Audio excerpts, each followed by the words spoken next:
Hello, my little Luxes. Welcome back to another Luxy Charms, and I'm your host, Tressie Lux.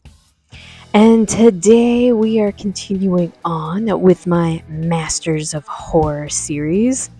And why, yes, this is another voiceover episode. But you know what? It's fitting. The very first episode that I did for the Masters of Horror series was indeed a voiceover. So let's just keep a tradition. But no, the reason why I am doing it as a voiceover is because of the holidays.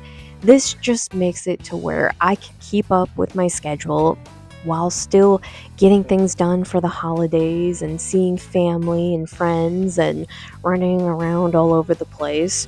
But I can still continue on while having fun talking about the Masters of Horror series, which that's what it's all about, is for all of us just to talk about the episode and give our thoughts and opinions. Although I will give a fair warning and a trigger warning that I will be talking about something very sad and tragic later on that involves the director of this one. But anyway, before we get into that, today's episode is episode 7, Dear Woman. So this is also a spoiler alert, and viewer discretion is advised.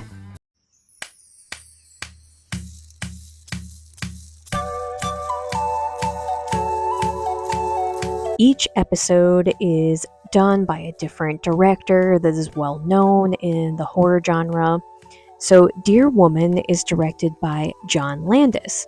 Now, what's interesting about John Landis is that I mostly know him for comedy. He obviously has done a few well-known horror films as well, so he does fit into the category. And we have writers John Landis and Max Landis. So John worked with his son on this film, and of course Mick Garris, because he is the creator of the show, so he has his hand in everything, so makes perfect sense. This episode is around Detective Dwight Faraday, who usually just deals with these strange, small types of situations, usually animal attacks. But they get a call that something very strange has happened at a nearby lodge, bar, and grill type of place that usually truckers go to. So him and fellow officer Jacob Reed go out to investigate this strange call. What was being dubbed as strange was that they thought that a dead animal was in the back of a semi-cab, but instantly, while Faraday is investigating and looking over this minced meat in the cab of this semi, he realizes that this is the body of a dead man. So quickly the investigation turns into a homicide, but he keeps questioning if this is in fact an animal attack or not, because people had seen deer surrounding the semi before they made the call about finding this body. So of course, Faraday and Reed start questioning people, and Faraday is talking to the owner of the bar, who explains to him the last that they saw this truck driver, he was leaving the place with a very beautiful Native American woman who was tall and had long black hair, and he said she was just stunning and gorgeous. But she had strange yellow eyes. But of course, as soon as his office figures out that this is now a homicide, they decide to take Faraday off the case and replace him with somebody else. But the case just sits with Faraday, and he keeps thinking about it since he was on scene, and he keeps coming back to weird things, and he starts questioning if it still is indeed an animal attack and if he should still be on the case. So he goes down to talk to the coroner, Dana, who is the one looking over the body, and they come to find out that the body has hoof marks on it, deer hoof marks to be exact. So they start going over scenarios of trying to find out what had happened and how the man leaving with the beautiful woman, how is she tied to it? And how does the deer come into play? And is a deer even strong enough to smash a man to death the way that it had happened? And it comes to find out that another man ends up dead in the exact same way. And on that body, Dana lets Faraday and Reed know that she found deer fur on that one. So that just keeps adding on to the mystery. But in fact, there were still more witnesses that explained that this man, before he died, he also was seen with a beautiful Native American woman. So after the third body turns up, this is when it piques Faraday and Reed's interest. So they go to the scene of the crime, and that's where they find that there are deer hoof marks on the roof. So by that point, Faraday is very interested in the case and goes to the boss to plead his case to be put on the case, maybe a little pun intended, and starts to state that he thinks this might be a new breed of animal, that this might be some kind of a mutant, bipedal, deer-like creature that is now killing people, and that somehow this Native American woman is involved. He just doesn't know how yet. But he's able to plead his case enough that the boss allows him and Reed to continue on the cases, and they are now the lead on the investigation. And Dana further adds to the intrigue by stating that on the third guy, she found deer DNA. So while Faraday and Reed continue to work together, and Reed has been pushing Faraday for a while to find out what had happened to him, because all he knows is that something traumatic had happened to him to where he no longer wanted to be a homicide cop anymore. But everyone stated about how good of a cop he had been, which was one of the reasons why his boss had allowed him to be the lead on the case, was because he had said, "I remembered you used to be such a good homicide cop, so I'm going to give you this chance." So Reed takes Faraday out to lunch to the local casino and finally gets him to open up. And he explains that unfortunately a tragedy had happened when he was on one of his cases, and it led to the death of his partner, where several people had even tried to say that it was his fault that it had even happened. So ever since then, he was only put to strange cases and animal attacks.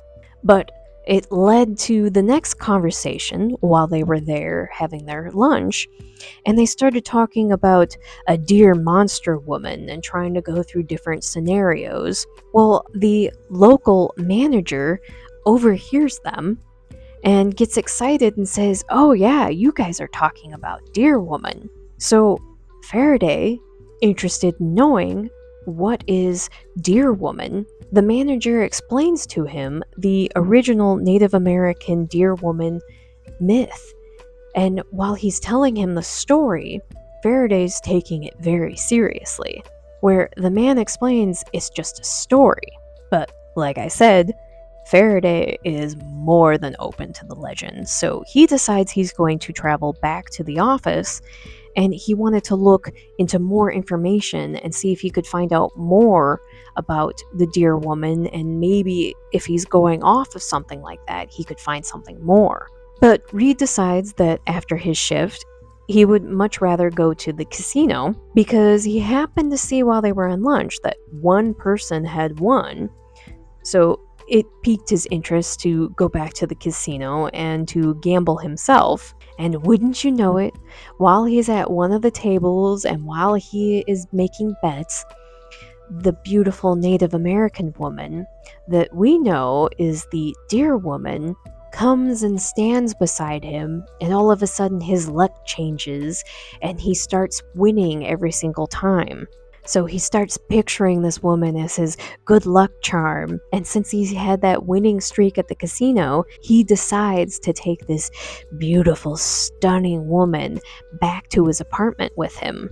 And it just so happens that's when he gets a phone call from Faraday, who tries to explain to him that while he was investigating and looking into things, he'd found out that something similar had happened 100 years ago, and that 11 loggers had died in very mysterious, strange ways. So Faraday explains that the exact same thing was happening now that was happening 100 years ago. But Reed tries to cut Faraday off to explain that he had a woman over, but right away Faraday asks him, "Have you seen her feet?" And it's in that moment that Reed finally realizes he had messed up. And as things go, Faraday takes off to go and help his partner, but by the time he gets there, he unfortunately sees that Reed has been smashed to death in his own living room. And while he's in the process of calling for backup to let him know that an officer is down, is when the dear woman makes her presence known and Faraday shoots her in the shoulder. Well, it's enough to knock her out for a short period of time. So he's able to investigate and finds out that she indeed has deer legs. Well, this startles her and she kicks him across the room and takes off running away from him. And she's super fast since she has deer legs. But Faraday chases after her in his car, and he's going after her on a secluded road that leads out into the woods. And it gets to the point to where the only way he's able to stop her is he pins her to a tree with his car. But even that doesn't work. So he unloads his weapon into her, and that is when she finally disappears and dissipates into thin air. So all we know is that she's the spirit of the deer woman, and that at some point in time in 100 years, she will return.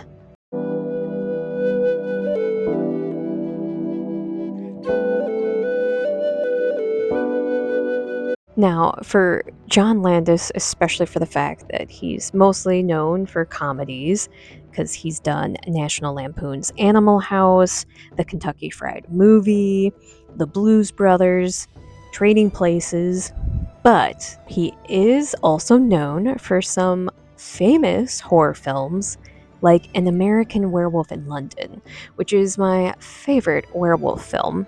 But since he's known for comedy and also known for horror, it is no surprise to me that Dear Woman is a dark comedy horror film. Now, I will start this off on a light note right now to say that I really enjoyed and liked this episode. In fact, this is probably my favorite episode so far for the Masters of Horror series, of me rewatching it and everything. I loved the lightheartedness of it. It was a dark comedy horror, and I enjoy that type of atmosphere. And it was really funny, and I also loved the actors in this one. It was really good. And the interesting thing with the actress who played the deer woman, Cinthia Moura, that she played a part where she didn't say a single word. So it kind of was one of those interesting things to note on the idea that this stunning, beautiful woman was able to seduce all of these men without even saying a word, and they were willing to take her back to their homes, their hotel rooms, well, the cab of a semi, to basically get busy with her. And obviously, since we found out from the Native American manager at the casino, and he explained in the myth, was the idea that the deer woman was a woman on the top half of her body and a deer in the bottom half, but was bipedal, so it was just two deer legs. But the idea was that she would seduce men and then she would stampede them to death. And she did it for the thrill of it. There was no rhyme or reason for it. But it's also the idea and the thought process with this is that these guys were just meeting this woman and were willing to take her back to their places, and she never uttered a word. So I think that's just kind of the comedic aspect to it, and also the idea that this is how much she could tempt them, since she was also a spirit deer woman. But yeah, I really enjoyed the cast, and it just had those little lighthearted comedic notes sprinkled about the entire time. And even the silly daydream scene that Faraday was having, that was funny and ridiculous as well. While I am on that note, I will flat out say I recommend this episode. I mean, I recommend Masters of Horror no matter what anyways. Now, what I'm about to talk about, this is kind of a trigger warning, just kind of a warning for everybody, because what I'm about to talk about is something really sad and tragic. And I had only learned about this because of my friend Michael, so I'm giving a special shout out to you, Michael. And like I said, I would have no idea about this, but I'm also going to put a link in the description down below to Michael's letterbox because he does amazing reviews. And the amount of detail of information that he finds and credit that he gets into is just phenomenal. So I definitely want to direct you all to read his review of what I'm about to talk about because he goes so much more into depth than what I'm going to do. Because I just kind of want to do a quick overview of it because it's really sad.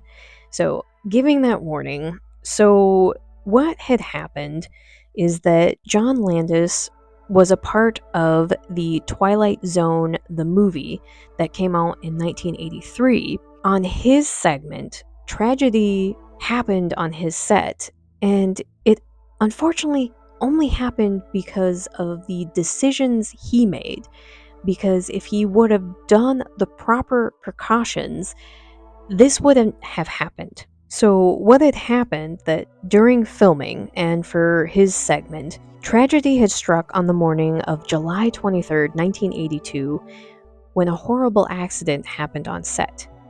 And unfortunately, because of this accident, actors Vic Morrow and child actors Micah Dinley and Renee Shin-Yi Chen were killed in that accident. And I apologize if I mispronounce any of their names, but I want to be as correct as possible because I'm talking about such a sore subject and everything, and it's super sad that how they had ended up passing away. And what had happened is that John Landis had done a few things under the table that were just wrong. And there are certain laws that are put into place to keep people protected and safe. And what he had done was that he didn't get the proper permits that he needed for the kids and everything for having them on set. So he paid them under the table so that he didn't have to get the proper permits because he wanted to do filming late at night. And also the fact that he was filming with these kids around explosives and a helicopter. And mind you, he also didn't tell these kids' parents that they'd be working around explosives and dangerous material. And what ended up happening is that one of these explosives ended up nicking the helicopter that was on scene, and it came down and unfortunately landed on Vic Morrow, Micah Dinley, and Renee Shin-Yi Chen and had killed them. So these are examples to have of why we have safety measures so things like this don't happen. And I feel for the families, I feel for the victims, and it's super incredibly sad and it shouldn't have happened. And I had no idea that any of this had happened. And it's one of those things where I want to give grace if John Landis is apologetic and sorry about this. But it's one of those things where it's like it shouldn't have even happened. It shouldn't have been a thing. And I feel for the families. And I wanted to talk about it because of the fact that I didn't know about this before. So if I bring it up and at least talk about it, and if you didn't know about it, that at least now it's brought up to light to you as well. And this, like I said, happened back in 1982. Twilight Zone, the movie, came out in 1983. And it just, because of that incident happening, there just always was, as Michael put it perfectly, was a dark cloud over the film. And it ruined the friendship for Spielberg and Landis. I mean, rightfully so. It's one of those things where it changes lives. And it's a horrible tragedy that should have never happened.